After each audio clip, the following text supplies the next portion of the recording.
करीब 2500 साल पहले हिमालय के किसी दूर दराज पहाड़ों में से एक पहाड़ पे एक अजीम बादशाह का घर हुआ करता था भाई। एक बड़ा जबरदस्त किला। उस बादशाह को किसी चीज की कमी नहीं थी। उसके बादशाहत में दौलत, गुलाम, सब सहूलियात मैसर थी। उस बादशाह को हाल ही में एक बड़ी अच्छी खबर मिली थी कि उसके यहाँ एक लड़के की पैदाइश होने वाली है। उसने कहा कि मैं अपने लड़के को किसी चीज की कमी नहीं होने दूंगा। दौलत की, जिंदगी की तमाम सहूलियात उसके पास मैसर होंगी। उसके पास गुलाम होंगे। वो जिंदगी आराम से गुजारेगा। आराम, कुछ ज्यादा ही आराम से गुजारेगा। वक्त आता है, बच्चे की पैदाइश होती है। नजूमियों की बात सच निकली। लड़का पैदा हो गया। लड़का आहिस्ता आहिस्ता अपने होश संभालता है। वाकई उसको किसी चीज की कमी नहीं होती। पैसे की कमी नहीं है, खाने पीने की कमी नहीं है, तोहफे अलग मिल रहे हैं, गुलाम अलग गुलामी में लगे हुए हैं। जैसा कि अब आप लोग सोच सकते होंगे कि वो किस किस्म का निकलेगा, तो यकीनन वो एक बिगड़ी हुई नस्ल निकली। लड़का बिगड़ गया भाई। इतने सारे तहाइफ, इतने सारे गुलाम, इतनी दौलत, खाने पीने की कोई कमी नहीं, जिंदगी की तमाम सहूलियात मैसर हैं।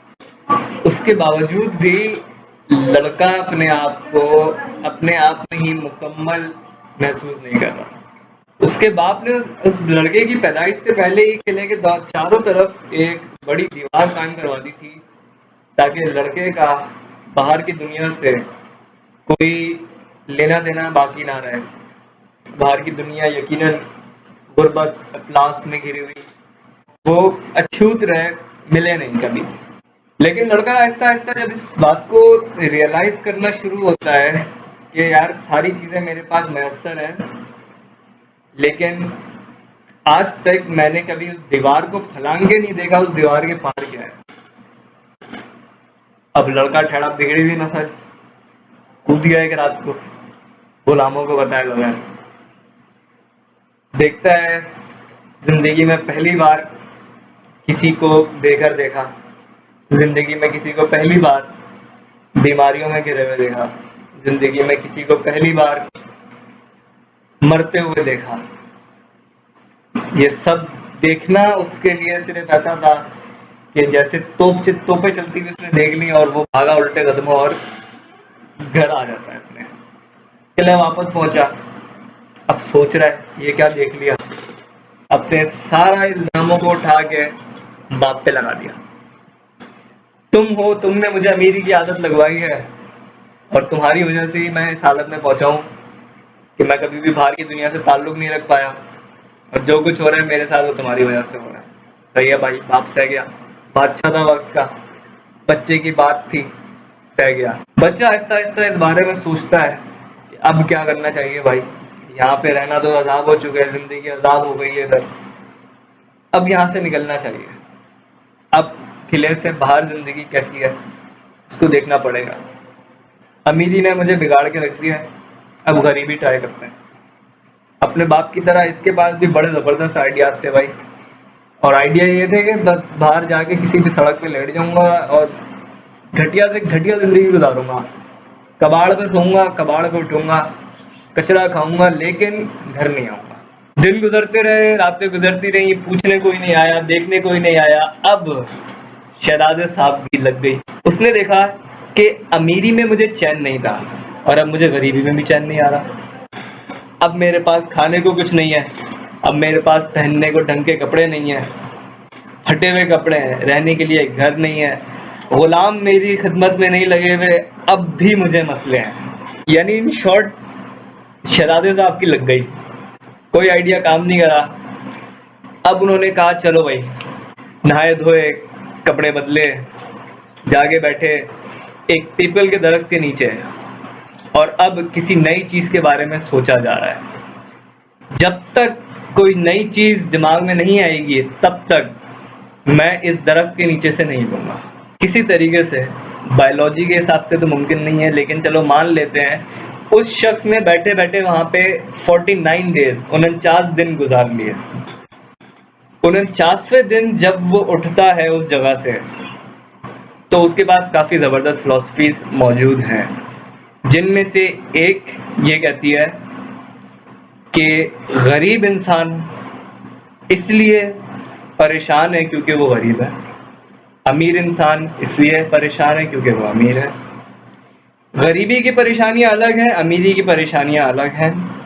जिस शख्स के पास एक ख़ानदान है, फैमिली है, वो इसलिए परेशान है क्योंकि उसके पास एक ख़ानदान है, फैमिली है। जिस शख्स के पास ख़ानदान नहीं है, वो इसलिए परेशान है क्योंकि उसके पास ख़ानदान नहीं है, फैमिली नहीं है।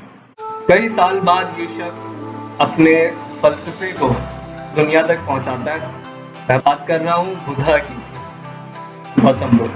यकीनन मज़ाहिब वगैरह से मेरा कोई लेना देना नहीं है इस वक्त यूट्यूब चैनल पर। मैं सिर्फ आपको उस शख्स की कहानी बताना चाह रहा हूँ जिसको दुनिया ने माना। और अगर आप बुद्धा के बारे में नहीं जानते तो वाकई ये एक बड़ा शख्स है। इस शख्स के मुताबिक दर्द और गम ऐसी चीज़ें हैं जिसको आप ज़िंदगी से टोटली पूरी तरह से नहीं निकाल सकते भाई। लेकिन यकीनन इसका मकसद हरगिज़ ये नहीं है कि परेशानियाँ एक जैसी होती हैं। मुसीबतें बढ़ती जाती हैं अलग-अलग लेवल्स पे। किसी की लेवल बहुत ज़्यादा हाई हो सकती है, किसी की लेवल बहुत ज़्यादा लो हो सकती है। इसने जो बातें करी वो फ़िलॉसफी यानी फ़लसफ़े की दुनिया में आज भी लिखी जाती हैं और इसी की बात का ही एक सिरा मैं आज अपनी इस वीडियो में पहुँचा रहा हूँ। देखो, परेशानियाँ हर किसी की ज़िंदगी में हो सकती हैं। यकीनन मेरी ज़िंदगी में अपनी परेशानियाँ हैं, आपकी ज़िंदगी में अपनी परेशानियाँ हैं। हर किसी की परेशानियों का लेवल अलग हो सकता है। यकीनन कोई गुर्बत की वजह से परेशान है, कोई अमीरी की वजह से परेशान है। लेकिन अगर आप में से या मुझ में से कोई शख्स ये सोचता है कि अगर उसके पास इतना पैसा आ गया तो वो खुश हो जाएगा, अगर उसके पास इतनी महंगी गाड़ी आ गई तो वो खुश हो जाएगा, अगर किसी के पास बंगला आ गया तो वो खुश हो जाएगा, तो ऐसा नहीं है भाई। बड़े बड़े खुर्रम खानों को अपनी पूरी ज़िंदगी में नामुकम्मल होने का एहसास नहीं गया। और ये ह्यूमन साइकोलॉजी है कि आप डिससेटिस्फेक्शन को अपनी ज़िंदगी के किसी भी पॉइंट पे ख़त्म नहीं कर सकते, टोटल ये आपके साथ रहेगी। डिससेटिस्फेक्शन, नामुकम्मल होने का एहसास, ये आपकी ज़िंदगी से नहीं जाएगा। तो अब इसका हल क्या है भाई? हल बड़ा आसान है और बड़ा मुश्किल भी है यार। अपनी वैल्यूज़ को जिसके पीछे आप भाग रहे हो, अपने उन गोल्स को रीअरेंज करो। क्या आप बहुत ज़्यादा पैसे के पीछे भाग रहे हो? क्या आप बहुत ज़्यादा शोहरत के पीछे भाग रहे हो? क्या आप बहुत सारे गुलाम रखना चाहते हो अपने? क्या आप भी चाहते हो कि आपको बहुत सारे तहफ़्फ़ुज़ मिलें? क्या आप भी चाहते हो कि आपके गिर्द एक सेफ्टी के तौर पे दीवार खड़ी करी जाए? क्या आप भी चाहते हो कि आपका पुरानी दुनिया से या बाहर की दुनिया से कोई वास्ता ना रहे? तो परेशान हर कोई है यार, परेशानी ज़िंदगी से नहीं जाएगी आपकी। और शायद हो सकता है कि मेरी ज़िंदगी से ना जाए, आपकी ज़िंदगी से ना जाए, क्योंकि ये जब बात आ जाती है ह्यूमन नेचर की तो हम उसके उसूलों को नहीं तोड़ सकते, उसके उसूल तोड़ के आगे नहीं बढ़ सकते। लेकिन एक चीज़ है जो हम यकीनन कर सकते हैं, वो है कि अच्छी मुसीबतों को अपनी ज़िंदगी में लेके आना, अच्छी मुसीबतों को गले लगाना। फॉर एग्ज़ाम्पल ये कैसे हो सकता है?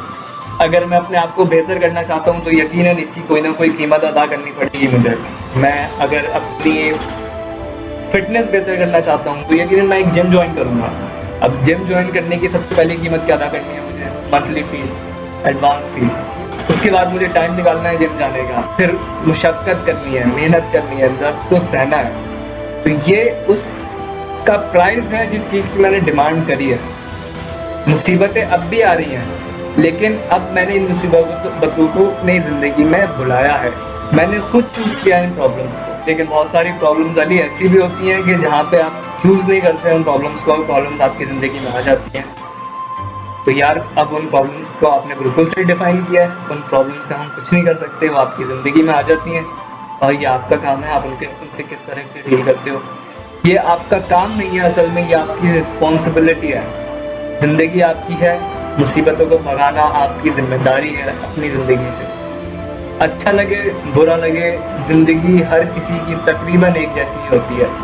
यकीनन मुसीबतें एक जैसी नहीं होती, ज़िंदगी तकरीबन हर एक की एक जैसी होती है। कोशिश करो अपनी ज़िंदगी में अच्छी मुसीबतों को लेके आओ। अच्छी मुसीबतें कहना कितना अजीब लगता है, लेकिन वाकई ऐसी एक चीज़ है। मौलाना रूमी का एक बड़ा ज़बरदस्त कौल है कि उनसे किसी ने पूछा ज़हर क्या है? उन्होंने बोला हर वो चीज़ जो ज़रूरत से ज़्यादा हो वो ज़हर है। तो हर चीज़ को ज़रूरत के हिसाब से रखो। आज के लिए इतना ही, फिर मिलेंगे।